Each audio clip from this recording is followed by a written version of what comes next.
আমি আপনাদের সম্মুখে কোরআন কারীমে সূরাতুল বাকারার 183 নম্বর আয়াত কারীমা তেলাওয়াত করেছি।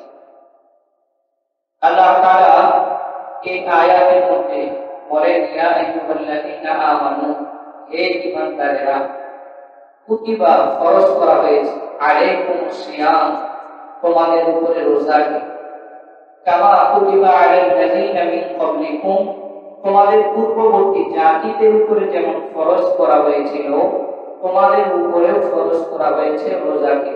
লাআল্লাকুম তাত্তাকুন, কেন রোজা ফরজ করা হয়েছে? যাতে তোমরা তাকওয়া অবলম্বন করতে পারো, তাকওয়া অর্জন করতে পারো, মুত্তাকি হতে পারো। এই জন্য আল্লাহ তোমাদের জন্য রোজাকে ফরজ করেছে। তাহলে এখানে তিনটা বিষয়। এক, আল্লাহ তাআলা রোজা আমাদের জন্য ফরজ করলেন।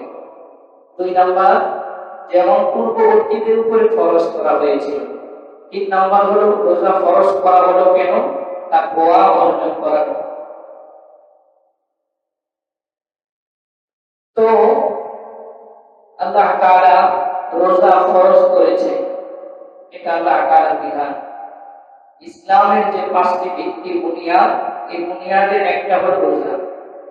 কালেমা, নামাজ, রোজা, হজ, যাকাত, এই পাঁচটার মধ্যে একটা নাম হলো রোজা। নামাজ যেমন ফরজ, ঈমান যেমন ফরজ, রমজানের রোজাও এটাও ফরজ। সামর্থ্যবানদের জন্য যাকাত এবং হজ যেমন ফরজ, রমজানের রোজাও ফরজ। তিনটা বিধান, ইসলামের যে পাঁচটা বুনিয়াদ আর ভিত্তি, এর মধ্যে তিনটা ধনী গরিব সবার জন্য, এখানে কোনো তারতম্য নেই। ধনীও আদায় করবে, গরিবেরাও আদায় করবে, রিকশাওয়ালাও আদায় করবে, দিন মজুর যারা এরাও আদায় করবে। এই তিনটা হলো, এক কালিমা, এটা সবার জন্য। দুই, নামাজ, এটা সবার জন্য। তিন, রমজানের রোজা, এটা সবার জন্য। বাকি যে দুইটা আছে, হজ এবং যাকাত, এটা সবার জন্য নয়। শুধুমাত্র আল্লাহ তাআলা যাদেরকে ধন সম্পদ দান করেছেন, যাদেরকে নিজ অনুগ্রহ বাড়িয়ে দান করেছেন, ওই সমস্ত মানুষেরা শুধু আদায় করবে। তো তাহলে এই যে রমজানের রোজা, এটা আল্লাহ তাআলা ফরজ করলেন। বিশ্ব নবী জনাবে মুহাম্মদুর রাসূলুল্লাহ সাল্লাল্লাহু আলাইহি ওয়াসাল্লাম বলেন, ইন্নাল্লাহা কাতাবা আলাইকুমুস সিয়াম, নিশ্চয়ই আল্লাহ তাআলা তোমাদের জন্য এই রোজাকে ফরজ করেছে। এরপরে আল্লাহ তাআলা আয়াতের দ্বিতীয় অংশে বলে, তোমাদের পূর্ববর্তীদের উপরে যেমন রোজা ফরজ করা হয়েছিল তোমাদের উপরেও ফরজ করা হয়েছে। এইখানে পূর্ববর্তীদের কথা বলার কারণ হলো, যাতে করে উম্মতে মুহাম্মাদি এটা মনে না করে যে আল্লাহ তাআলা আমাদের উপরে অনেক বড় বোঝা চাপায় দিলেন কিনা, শুধুমাত্র আমাদেরকেই রোজার বিধান দিলেন কিনা।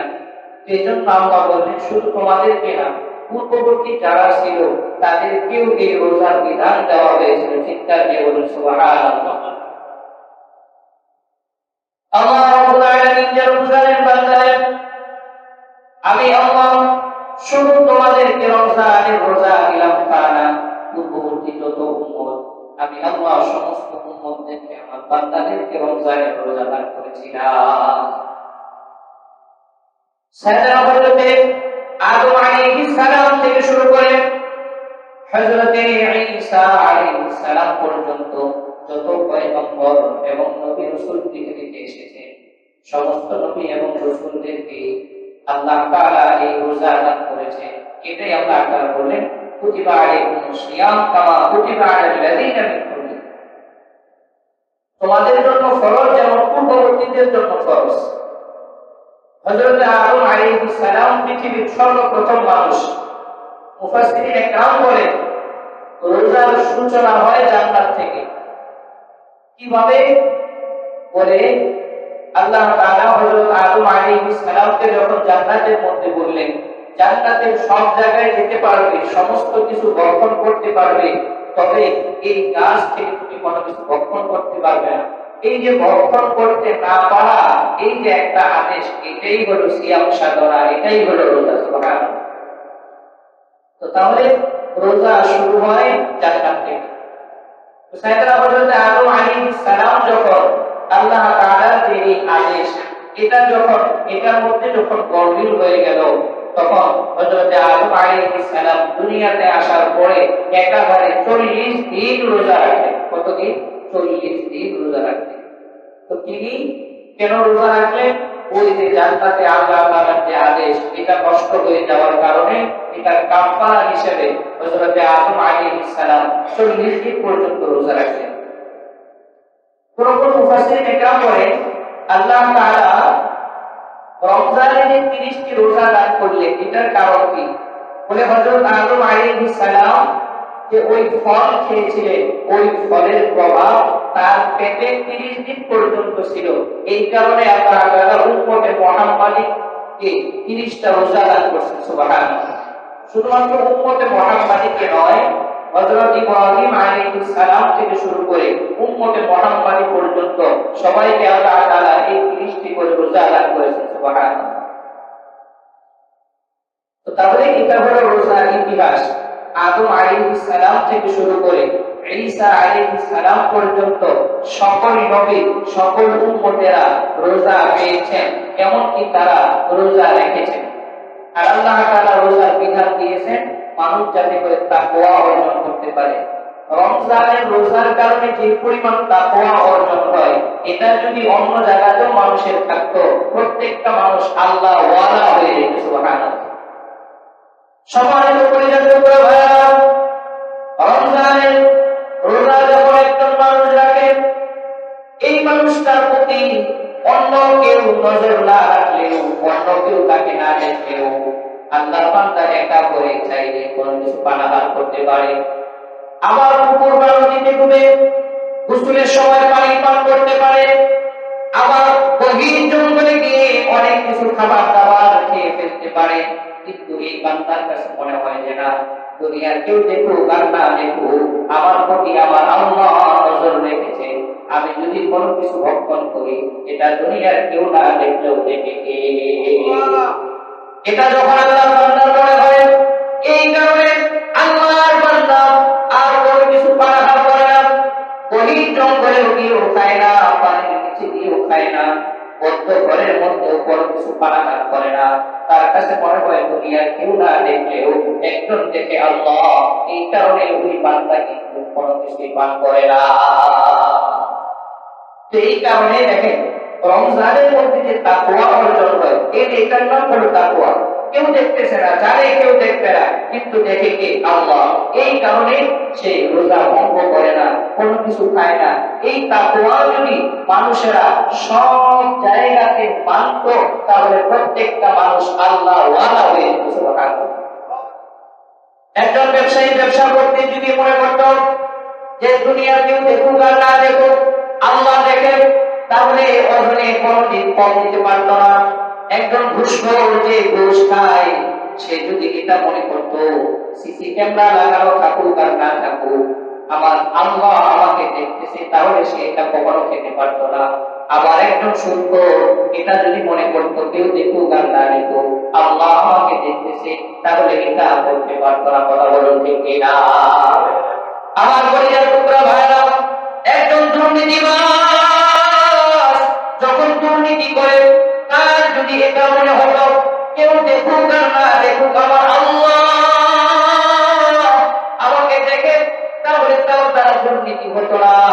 মানুষ যখন এক অন্য মানুষকে অন্যায়ভাবে হত্যা করে, গুম করে ফেলে, এটা সময় যদি মনে হতো কেউ দেখুক আর না দেখুক, আল্লাহ তো দেখে, আমি তাকে আয়না ঘরে বন্দী করে রাখতেছি, দুনিয়ার কেউ না দেখলেও, কোন মিডিয়ার কর্মীরা না দেখলেও, কোন সাংবাদিকেরা না দেখলেও দেখে একমাত্র কে?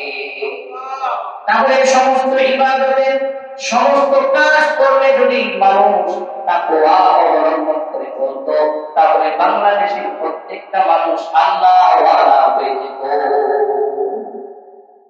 তাহলে রোজায় যে পরিমাণ তাকওয়া, যে পরিমাণ মনে হয় যে ঠিক আছে আমার পানির পিপাসা, পানি খাওয়া দরকার, তারপর খায় না কেন, এটা মনে হয় যে আল্লাহ দেখে। ক্ষুধা লাগছে তো কেউ দেখে না, একা বাড়ি বা গভীর জঙ্গল অথবা অন্য কোথায় নির্জন জায়গা, কেউ দেখে না, কিন্তু তার কাছে মনে হয় যে অন্য কেউ দেখুক আর না দেখুক, আল্লাহ তো আমাকে দেখতেছে।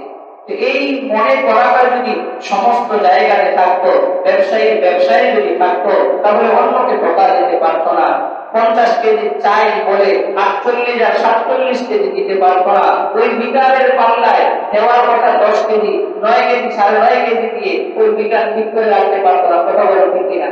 এটা কিন্তু অন্য জায়গাতে মনে হয় না, রমজানে আসলে যে পরিমাণ মনে হয়, অন্য সমস্ত জায়গায় যদি মনে হইতো তাহলে প্রত্যেকটা মানুষ আল্লাহ ওয়ালা হয়ে যাইত, আল্লাহ ভীরু হয়ে যাইত, দুনিয়াতে থাকতেই এরা জান্নাতি হয়ে দুনিয়া থেকে বিদায় নিত। সুবহানাল্লাহ।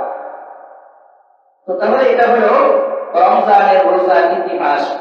আসুন 2 নম্বরে, আপনি আমি যে রোজা পেলাম, এই রোজা 4 ধাপে আল্লাহ তাআলা ফরজ করেছেন। বলেন তো কয় ধাপে? 4 ধাপে।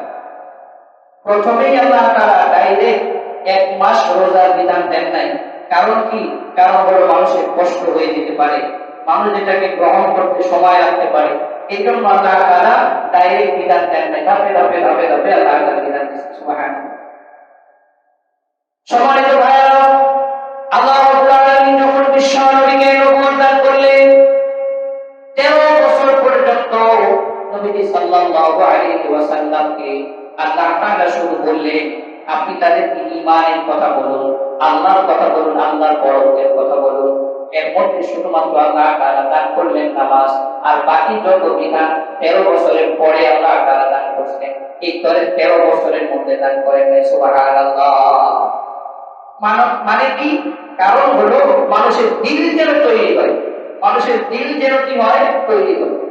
এখন আপনি যদি মানুষের দিল তৈরি করতে না পারেন, আগেই যদি সমস্ত কিছু তাদের চাপায় দেন, তো তাহলে হবে না। একটা ছাত্র স্কুলে বা মাদ্রাসায় গেছে, প্রথম দিনে যদি সব পড়ায় দেয়, ওই বাচ্চাটা পরের দিন আর মাদ্রাসা স্কুলে যাবে না।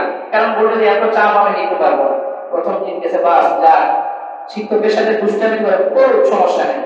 কারণ কি? তার দিল আগে তৈরি হতে হবে, এটার প্রতি একটা মায়া মহাব্বত তার তৈরি করতে হবে।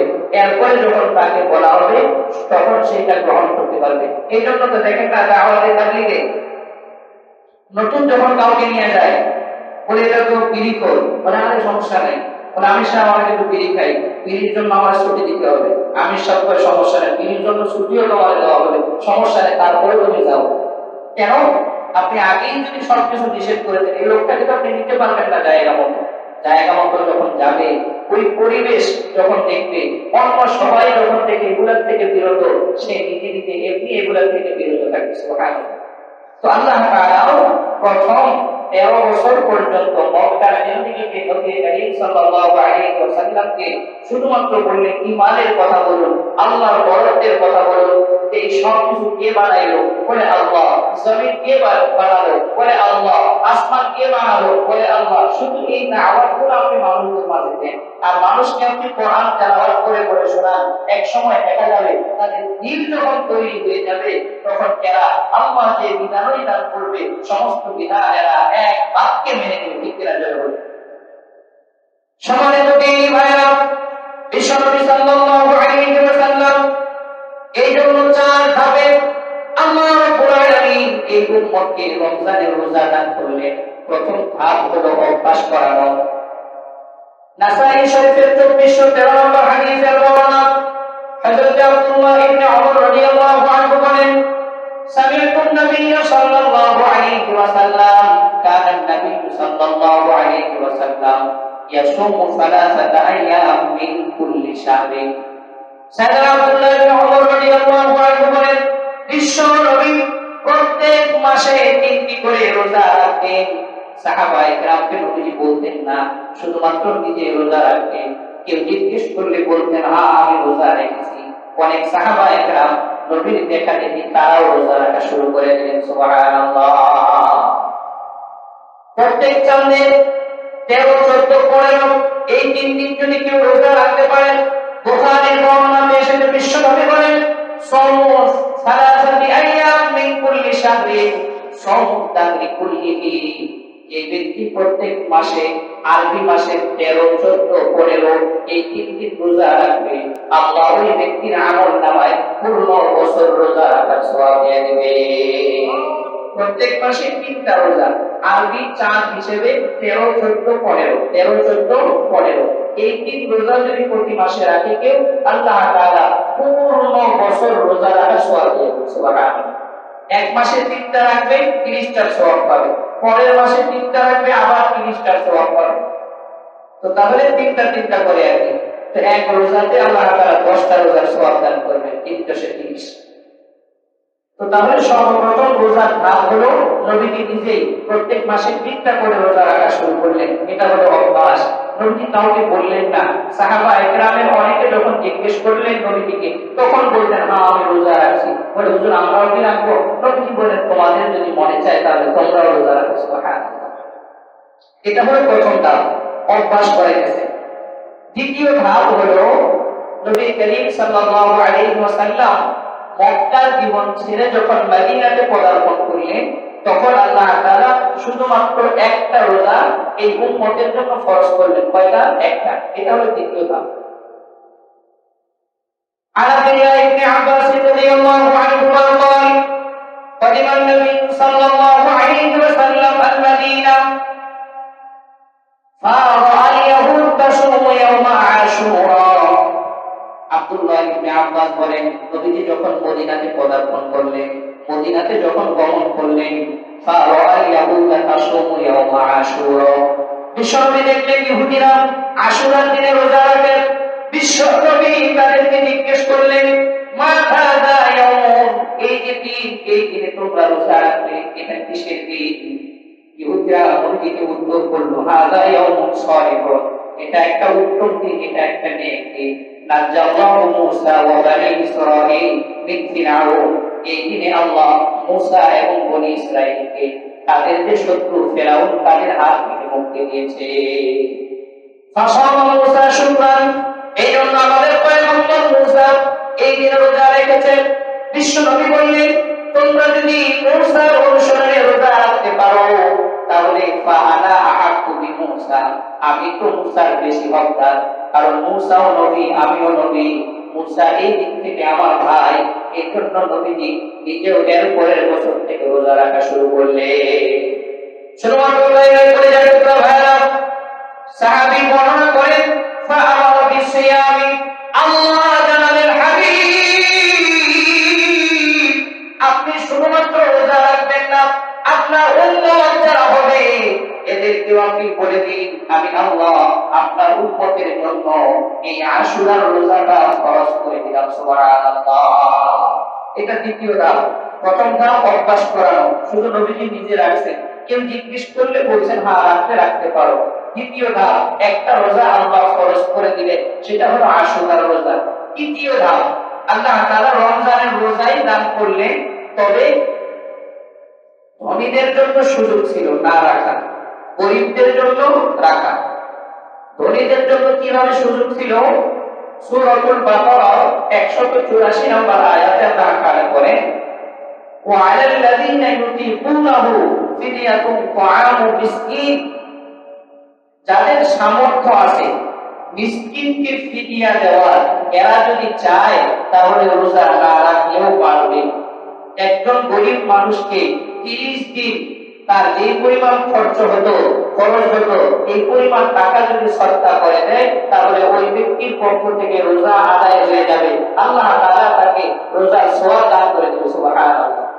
এটা হলো তৃতীয় ধাপ, গরিবদের জন্য রাখা আর ধনী যারা তাদের জন্য একটা সুযোগ আল্লাহ তাআলা রাখলেন। এটা হলো তৃতীয় ধাপে। কত ধাপে? তৃতীয় ধাপ। চতুর্থ ধাপে এসে আল্লাহ তাআলা উম্মতে মুহাম্মাদীর প্রত্যেকের জন্য রোজা ফরজ করে দিলেন, চাই হোক ধনী, চাই হোক গরিব, চাই হোক ঠেলাওয়ালা, চাই হোক ড্রাইভার, কুলি, মজদুর, একবার অট্টালিকার মালিক, এমনকি হোম মিনিস্টার পর্যন্ত সকল মানুষের জন্য আল্লাহ তাআলা রোজাকে ফরজ করে দিলেন। সুবহানাল্লাহ। আল্লাহ রাব্বুল আলামিন ইরশাদ করলেন, শাহরু রমাদানাল্লাযী উনজিলা ফীহিল কুরআনু হুদাল লিন-নাস ওয়া বায়িনাতিন মিনাল হুদা ওয়াল ফুরকান ফামান শাহিদা মিনকুমুশ শাহরা ফালিয়াসুম। আল্লাহ বলেন, তোমাদের মধ্যে যে ব্যক্তি ফামান শাহিদা, যে ব্যক্তি তোমাদের মধ্যে রমজান পাবে ফালিয়াসুম, সে যেন রোজা রাখে। এখন যেই ব্যক্তি বলতে পৃথিবীর সব মানুষ, আগে ধনীদের জন্য তৃতীয় ধাপে সুযোগ ছিল না রাখা, চতুর্থ ধাপে এসে কারো জন্য সুযোগ নাই, রোজা রাখতেই হবে। বিধান টাকা জোরে বলুন আল্লাহ।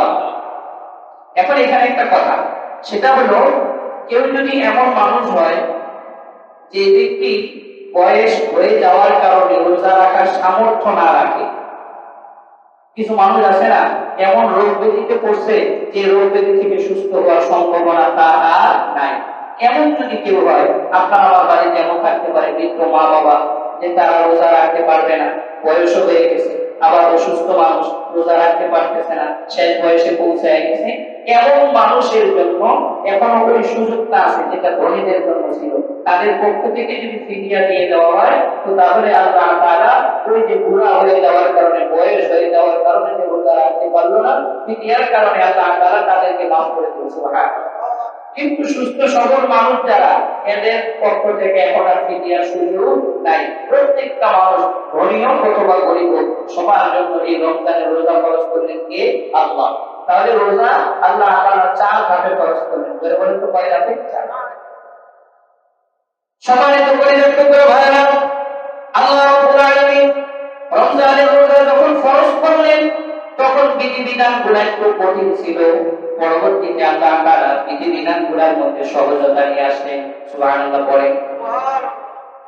সাইয়েদনা হযরত বারা ইবনে আযিব রাদিয়াল্লাহু আনহু বর্ণনা করেন, বুখারীর বর্ণনা, বিশ্ব নবী সাল্লাল্লাহু আলাইহি ওয়াসাল্লাম রমজানের রোজা যখন আল্লাহ দান করলেন, উম্মতদেরকে জানিয়ে দিলেন, নবীজি তোমরা সাহারীর যে খাবারটা খাও, এটা খেতে হবে প্রথম রাতে, প্রথম রাতের পরে শেষ রাতে গিয়ে আর খাবার দাবার খাওয়া যাবে না। সন্ধ্যার পরে বাস খাবার খেয়ে নাও, এইটাই তোমার ইফতার, এইটাই তোমার সাহারী। শেষ রাতে খাওয়ার সুযোগ ছিল না। এটা হলো প্রথম যখন রোজা আল্লাহ তাআলা দান করলেন তখনকার বিধান। আল্লাহর নবীর একজন সাহাবী আবু কুরাইব ইবনে সিলমান, একজন কৃষক মানুষ, তিনি মাঠে গেলেন কাজ করার জন্য। সারাদিন পর্যন্ত মাঠে কাজকর্ম করে আসলেন। আসার পরে একজন মানুষ রোজা রেখে যদি কাজকর্ম করে, শরীরটা অবশ্যই দুর্বল হয়ে যাওয়ার কথা। বিবিকে এসে জিজ্ঞেস করলেন, বিবি দেন ইফতার রেডি কিনা, খাবার রেডি কিনা? বিবি বললেন, না, এখন তো খাবার দাবার তৈরি করতে পারি নাই, আপনি একটু বসেন, আমি আপনার জন্য খাবার রেডি করে ইফতারের সময়টাও হোক। আল্লাহর নবীর সাহাবী সারাদিন পরিশ্রম করার পরে, মাঠে ঘাটে কাজ করার পরে যখন ঘরের ভিতরে গেলেন, মনটা একটু চাইতেছে পিঠটা একটু বিছানাতে লাগাই। যখন পিঠটা বিছানাতে লাগাই, লাগানোর সাথে সাথে লাগাতে দেরি হলো, ঘুম আর আসতে দেরি হলো না। এই সাহাবী যখন ঘুমিয়ে পড়লেন, তখন তার জন্য বিধান হলো দ্বিতীয়বার খাওয়ার সুযোগ নাই, ঘুমও ভাঙলো না, তিনি আর খাবার দাবারও খেতে পারলেন না। পরের দিন আবার মাঠে কাজ করার জন্য গেলেন। দুপুর হতে না হতে এই সাহাবী অজ্ঞান হয়ে পড়ে গেলেন। বিশ্বনবীর দরবারে খবর দেওয়া হলো, ইয়া রাসূলুল্লাহ, আবু কুরাইব ইবনে সিলমান অজ্ঞান হয়ে পড়ে গিয়েছে। নবীজি জিজ্ঞেস করলেন, এটার কারণ কি? বলে, হুজুর, সেই গতকালকে রাতে, আগের দিন রাতে সে খেয়েছিল, আজকে একটা মাঝখানে দিন চলে গেছে, সামান্য পরিমাণ পানি বসে পান করতে পারে নাই, আবার দিনের বেলা যখন কাজে গেছে, এই কারণে সে অজ্ঞান হয়ে পড়ে গেছে। একটু খেয়াল করেন বিষয়টা কতটা কষ্টের ছিল না? ঘুমায় গেছে, খাওয়ার সুযোগ নাই। আবার আগামীকাল সন্ধ্যাবেলা এই অজ্ঞান যখন হয়ে পড়ে গেলেন এই সাহাবী, তখন আল্লাহ তাআলার পক্ষ থেকে আল্লাহ তাআলা বিধান নাযিল করে দিলেন যে, না, আমি আল্লাহ তোমাদের জন্য রোজার একটা সুবিধা দিয়ে দিলাম, সেটা হলো ভোর রাতেও তোমরা সাহরি খেতে পারবা। চিৎকার দিয়ে বলো সুবহানাল্লাহ। আল্লাহ রাব্বুল আলামিন সূরাতুল বাকারাতে আয়াত নাযিল করলেন, উহিল্লা লাকুম লাইলাতাস সিয়ামির রাফাথু ইলা নিসাইকুম হুন্না লিবাসুল লাকুম ওয়া আনতুম লিবাসুল লাহুম। আল্লাহ রাব্বুল আলামিন আয়াত নাযিল করে জানিয়ে দিলেন, এর আগে আরেকটা বিষয়ের কথা বলা ছিল, রমজান মাস আসবে, দিবা রাত্রিতে কখনোই কেউ পরিবারের কাছে যেতে পারবে না পুরুষেরা। দিনের বেলা তো যাওয়া যাবে না, এমনকি রাতের বেলাও পরিবারের কাছে যাওয়া ওই সময়ের জন্য হারাম। হারাম ছিল ওই সময়। যেমন সন্ধ্যাবেলা খাওয়ার নিয়ম ছিল, অনুরূপ ভাবে এটাও নিয়ম ছিল। রমজান মাস যখন আসবে পুরুষেরা তাদের পরিবারের কাছে যেতে পারবে না, দিনের বেলা তো পারবে না, এমনকি রাতের বেলাও পারবে না। এমন একটা ঘটনা ঘটলো, সাইয়েদনা হযরত ওমর রাদিয়াল্লাহু আনহু একদিন রাতের বেলা নিজের পরিবারের কাছে গেলেন। তো এই পরিবারের কাছে যাওয়ার পরে তো তিনি তার মতো তার যে চাহিদা এটা পূরণ করে ফেললেন। পরের দিন সকালবেলা আল্লাহর নবী সাল্লাল্লাহু আলাইহি ওয়াসাল্লামের কাছে আয়েশা বললেন, ইয়া রাসূলুল্লাহ, ঘটনা একটা ঘটে গেছে। তো নবীজি বললেন, কি হয়েছে? তো পরে হযরত ওমর বললেন, হুজুর এমনটা হয়েছে। তো তখনও আল্লাহ তাআলা আবার ওই যে আগের যে আয়াত এইটা নাযিল করে জানিয়ে দিলেন, আল্লাহ তোমাদের জন্য দিনের বেলা হারাম করেছেন পরিবারের কাছে যাওয়া, তবে আজকে থেকে আল্লাহ এই ওমরের ঘটনার পরে তোমাদের পরিবারের কাছে রাতের বেলা যাওয়া আল্লাহ হালাল করে দিলেন। সুবহানাল্লাহ। তো তাহলে প্রাথমিক অবস্থায় শুধুমাত্র সেহরির খাবার ছিল প্রথম রাতে, শেষ রাতে ছিল না। যখন এই সাহাবী অজ্ঞান হয়ে পড়ে গেলেন, আবু কয়েস ইবনে সিলমা নবীজির কাছে গেল, আল্লাহ তাআলা বিষয়টা দেখলেন মানুষের জন্য কষ্টকর, তখন আয়াত নাযিল করে দিলেন যে তোমাদের জন্য সেহরি খাওয়া আল্লাহ তাআলা হালাল করে দিলেন। সুবহানাল্লাহ। আল্লাহ রাব্বুল আলামিন জানিয়ে দিলেন, কুলু ওয়াশরাবু হাত্তা ইয়াতাবায়্যানা লাকুমুল খায়তুল আবিয়াদু মিনাল খাইতিল আসওয়াদি মিনাল ফাজর। আল্লাহ রাব্বুল আলামিন বলেন, রমজানে তোমরা সেহরি খেতে পারবে, কুলু ওয়াশরাবু হাত্তা ইয়াতাবায়্যানা লাকুমুল খাইতুল আবিয়াদ, আসমানে যতক্ষণ পর্যন্ত সাদা রেখা না উঠবে ততক্ষণ পর্যন্ত তোমরা খাবার খেতে পারবে। এখন তো আমাদের জামানাতে ঘড়ির ব্যবস্থা আছে, ক্যালেন্ডারের ব্যবস্থা আছে, রোজার আগে আমরা বলতে পারি সেহরির সময় কয়টায় শেষ, আবার কয়টায় শুরু, ইফতারের সময় কয়টা বাজে হবে আমরা জানতে পারি। কিন্তু আগে জানার একমাত্র মাধ্যম ছিল আল্লাহর বিধান। আল্লাহ জানিয়ে দিলেন, আসমানের দিকে তাকাও, যদি দেখো একটা সাদা দাগ উঠেছে তাহলে সেহরি খাওয়া বন্ধ করে দাও। সাদা দাগ উঠতো, এরপরে কালো দাগ উঠতো। সেহরি খাওয়ার সময় হলো সাদা দাগ উঠছে, খাওয়া শুরু করো, কালো দাগ উঠছে, খাওয়া বন্ধ। এখন তো আলহামদুলিল্লাহ উন্নতি হয়েছে, আমাদের সবার হাতে হাতে ঘড়ি, ক্যালেন্ডার হওয়ার কারণে আমরা বুঝতে পারি এখন সাদা দাগ কালো দাগ কোনোটাই দেখতে হয় না। বাস সময় হইতেছে, আবার এলান হইতেছে, তো আপনি আগে খাইতেছেন। এখন তারপরও কত আল্লাহর বান্দারে আছে রোজা রাখে না, কি বলেন, আছে না?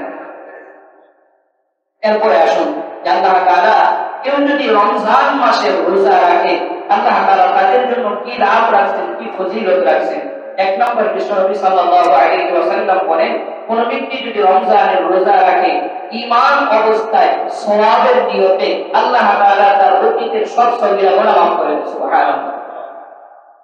আমার বলে তোমরা ভাইরা, বিশ্বনবী সাল্লাল্লাহু আলাইহি ওয়াসাল্লাম বলেন, মান সামা রমাদানা ঈমানান ওয়া ইহতিসাবান গুফিরা লাহু মা তাকাদ্দামা মিন যামবি।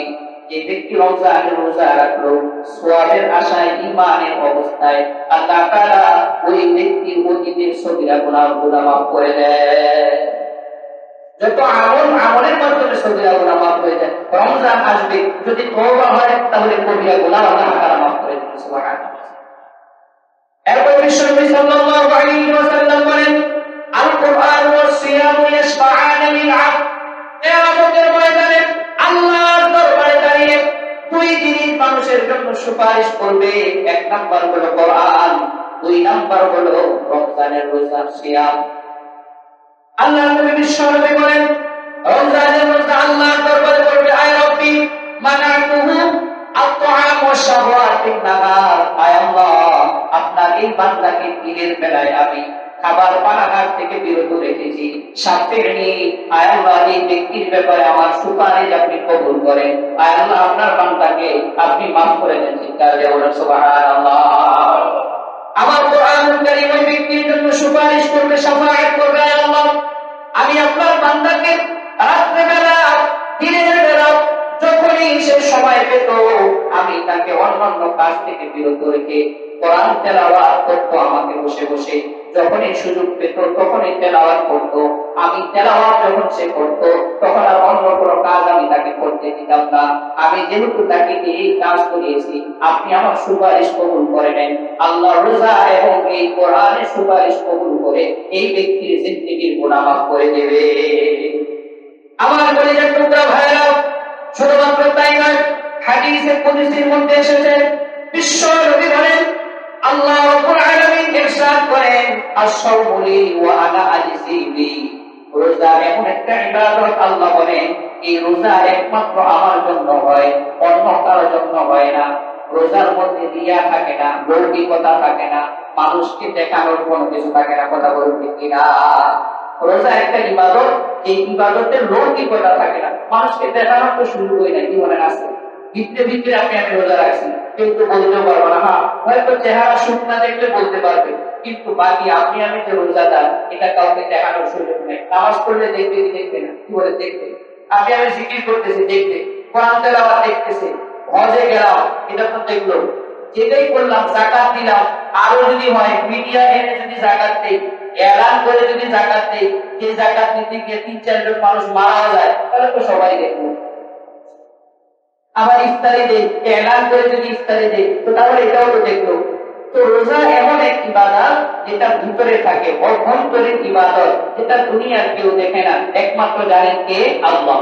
এই জন্য আল্লাহর ঘোষণা হলো আস-সাওমু লি, রোজা একমাত্র আমার জন্য, ওয়া আনা আজজি বি, আর রোজার প্রতিদান আমি আল্লাহ নিজেই দান করব। সুবহানাল্লাহ। রোজার প্রতিদান আমি কি করব? নিজেই দিব। আল্লাহ যদি নিজে দেয় তো তাহলে কি পরিমাণ দিবে, এটা কি কল্পনা করা যায়? কি বলে, কল্পনা করা যায়?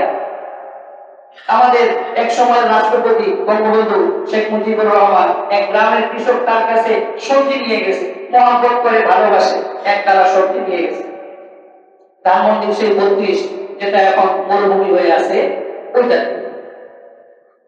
তো এই কৃষক যাওয়ার পরে, ওই সময় তো টাকার অনেক বেশি মূল্য ছিল, তো দারোয়ানের সাথে কথাবার্তা বলছে যে আমি তাকে ভালোবাসি, আমার একবারে নিজের চাষ করা আমি খেতে লাগাইছি, এগুলা তাকে মহব্বত করি, ভালোবাসি, এই জন্য নিয়ে আসছি। তো দারোয়ান বললো যে না, দেখা করার সুযোগ নাই, স্যার এখন রেস্টে আছে, তুমি কি বলবা বা কি দিবা আমার কাছে দিয়ে চলে যাও। বলে আচ্ছা ঠিক আছে, আমার এই সবজির ডালাটা পৌঁছায় দিও। তো সবজির ডালাটা যখন দারোয়ান নিয়ে গেছে, সে বসলো। তো নেওয়ার পরে সুন্দর সবজি দেখার পরে বঙ্গবন্ধু ভাবলেন, আমাকে এত মায়া মহব্বত করে ভালোবেসে এত দূর থেকে, গ্রাম থেকে লোকটা আসছে, তাকে তো কিছু দেওয়া দরকার, সে যেহেতু আমাকে দিল, আমিও কিছু দেওয়া দরকার। তো 20টা টাকা দিচ্ছে। কয় টাকা চলে বলুন তো? 20 টাকা। 20 টাকার একটা কষ্ট সাধন তাকে দিচ্ছে, দিয়ে দেও। তো এখন দারোয়ান মনে করলো গ্রামের মানুষ 20 টাকা দিয়ে কি করবে? এত 10 টাকা হলেই অনেক, ভাড়া তো এত টাকা যায় না, হয়তো বেশির চেয়ে বেশি 1 টাকা ভাড়া গেছে যাওয়া আসাতে, এত টাকা দিয়ে কি করবে? তো নিজের পকেটে আরেকটা 10 টাকার নোট ছিল, 20 টাকাটা নিজের পকেটে রেখে দারোয়ান নিচে গেল। যাওয়ার পরে বললো যে তুমি যে সবজি নিয়ে আসো, স্যার অনেক খুশি হয়েছে, ধরো তোমাকে 10 টাকা। তো এই ব্যক্তি আবেগ আর ভালোবাসা নিয়ে নিয়ে গেছে। তো তো সে বলে, আরে আমি তো এটা বিক্রি করার জন্য আছি নাকি? আমি তো তাকে ভালোবেসে নিয়ে আসি। বিক্রি যদি করা লাগতো তাহলে আমি এত দূর আসবো কেন? আমার গ্রামের বাজারে তো বিক্রি করতে পারতাম, আমি তো এটা বিক্রি করার জন্য আসি। দৌড় দিয়ে গেছে, দারোয়ানরা এবার অপেক্ষা করে নেয়, দৌড় দিয়ে উপরে কে বলছে আপনি আমাকে টাকা দিলেন, আমি তো টাকার জন্য আসি নাই। বলে নেন আপনার টাকা আপনি নেন। যখন টাকা দিছে, বলুন তো কয় টাকার নোট দিল? 10 টাকার নোট। এটা পাইলা কই? বলে আপনি তো আমাকে একটু আগে দিলেন। তখন বলে আরে আমি তো তোমার দিলাম 20 টাকা, আর 10 টাকা গেল কোথায়? তখন বঙ্গবন্ধু ভাবলেন, যেই দেশে দোতলার থেকে 20 টাকা নিচে যাইতেই 10 টাকা হয়ে যায়, উপর মহল থেকে যখন কোনো কিছু পাস হবে, আল্লাহ জানে জনগণ পর্যন্ত কয় টাকা থাকে। জোরে বলে ঠিক কিনা? এই জন্য তো আফসোস আর দুঃখ নিয়ে বলেছিলেন, এতগুলো কম্বল পেলাম, সবাই কম্বল পেল, আমার কম্বলটা গেল কোথায়? অন্যান্য রাষ্ট্রগুলা বিজয়ের পরে অনেক খনি পেয়েছে, আর আমি বাংলাদেশ বিজয় করার পরে পেলাম চোরের খনি। জোরে বলে ঠিক কিনা? আমাদের তো সাথে এমন নাই। আমি যেটা বুঝাইতে চাইতেছি, ঘটনাটা বলে সেটা হলো, সে যখন দিল 20 টাকা দিল, মাঝখানে সে মনে করলো এই গরিব কৃষক, তার 20 টাকা দিয়ে কি দরকার, 1 টাকা তো তার দরকার নাই।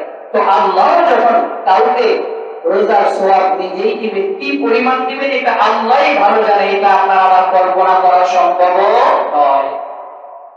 তো তারপরে আল্লাহ তাআলা বলেন আস-সাওমু লি ওয়া আনা আজজি বি, রোজা এটা একমাত্র আমার জন্য, আর আমি আল্লাহ এই রোজার প্রতিদান নিজে দিব। আমি আল্লাহ অন্য কাউকে মাধ্যম বানাবো না, ফেরেশতাকে বলবো না এর প্রতিদান দিতে, অন্য কাউকে বলবো না, আমি আল্লাহ নিজেই এই আমার বান্দাদেরকে রোজার প্রতিদান দেব। চিৎকার দেব সুবহানাল্লাহ। আমার বলে টুকরা ভাইরা, বিশ্বনবী সাল্লাল্লাহু আলাইহি ওয়াসাল্লাম বলেন রমজান মাসের রোজা যখন আসে আল্লাহ রাব্বুল আলামিন রোজাদারদেরকে এত বেশি ভালোবাসেন, শুধুমাত্র এদেরকে ভালোবাসেন তাই না, রোজা রাখার কারণে মানুষের মুখের মধ্যে যে দুর্গন্ধ তৈরি হয়, সৃষ্টি হয়, এটাও আল্লাহ তাআলার কাছে মেশক ও আম্বরের চাইতেও বেশি পছন্দের হয়। এখন আমি তো রোজা রাখার কারণে মুখে দুর্গন্ধ তৈরি হয় না, আমাদের সমাজে আমাদের দেশে বিড়ি সিগারেট খাওয়ার কারণে দুর্গন্ধ তৈরি হয়। আল্লাহ মাফ করুন, যে সমস্ত মানুষেরা বিড়ি সিগারেট খায় এদের পরিবার এদের কাছে কিভাবে যে কথাবার্তা বলে আমাদের দ্বারা নাই, কথা বলে কিনা আল্লাহ, কি যে দুর্গন্ধ, কথা বলে শুধু দুর্গন্ধই আসে, কথা বলতে মনে চায় না, যদি সে 2 মিনিট বলতে চায় তো 1 মিনিটে শেষ করতে মনে চায়। সেই জন্য এগুলা তো আসলে এই দুর্গন্ধ জাতীয় জিনিস, যেহেতু দুর্গন্ধের কথা চলে আসলো, এই ব্যক্তির কাছে দুর্গন্ধ থাকে, ওই ব্যক্তির কাছে কিন্তু ফেরেশতা আসে না। সাহাবায়ে কেরামের মধ্যে কেউ কাঁচা পিএসকে মসজিদে আসেন, তো নবী করিম সাল্লাল্লাহু আলাইহি ওয়াসাল্লাম বললেন এই যে তোমার মুখ থেকে যে দুর্গন্ধ আসছে, মানুষের কাছে যেটা খারাপ লাগে আল্লাহর মেহমান যারা আসে এদের কাছে এটা খারাপ লাগে। মানে যে তোমার মুখ থেকে পিঁয়াজের দুর্গন্ধ আসতেছে এটা আমার কাছে যেমন খারাপ লাগতেছে, ফেরেশতা যারা এদের কাছে এটা কি লাগে, খারাপ লাগে। সেই জন্য দুর্গন্ধ থেকে বাঁচা। তো সম্মানিত ভাইরা, রমজান যেহেতু আমাদের একবারে সামনে, সেই জন্য প্রত্যেকেই নিয়ত করে ইনশাআল্লাহ হায়াতের জিন্দেগি কার কখন শেষ হয়ে যাবে, কে কখন চলে যাবে এটা কেউ বলতে পারি না। সেই জন্য আমরা সকলে নিয়ত করি সামনে যে রমজান, রমজানের প্রত্যেকটা রোজাই রাখবো ইনশাআল্লাহ। এবারে ইনশাআল্লাহ আল্লাহ আমাদেরকে তৌফিক দান করুন, আমিন। ওয়া আখির দাওয়ানা